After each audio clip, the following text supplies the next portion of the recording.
Alright, here's the partner's little runabout engine that I have replaced. As you can see, here's the old one over here, and this I replaced the cam sprocket off that side because it's, as you can see, it's a bit buggered. I don't know if you can see that. There was nothing wrong with the engine apart from the rattly bits in the bottom, which is throwing bearings. Now I've got the cam timing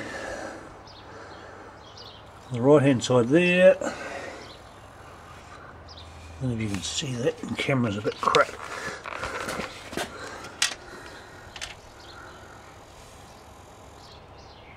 Timing mark set there, and the little arrow, oh god, my video is shit, you can see is pointing to the 3 o'clock position, and this is the left hand side.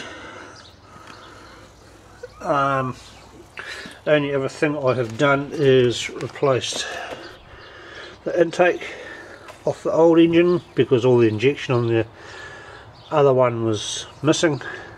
So all I've done is basically unplug the plugs and unbolted it and put that one on.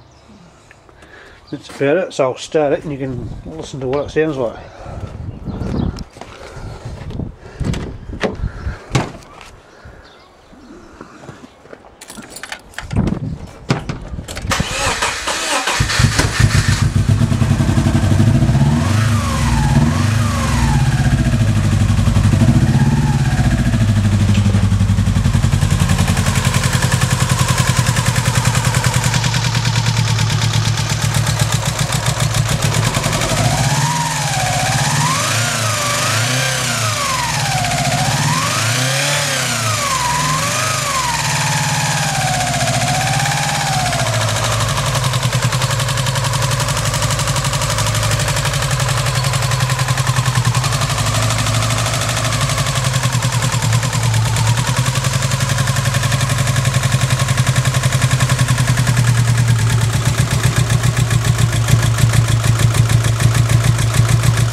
So yeah, as you can hear, it doesn't sound like it's running on all 4 cylinders, and I've changed all the leads, changed all the plugs, undone all the electrical connectors and done them all up again, and she's still the same. So yeah, something's rather odd there. So what do you reckon?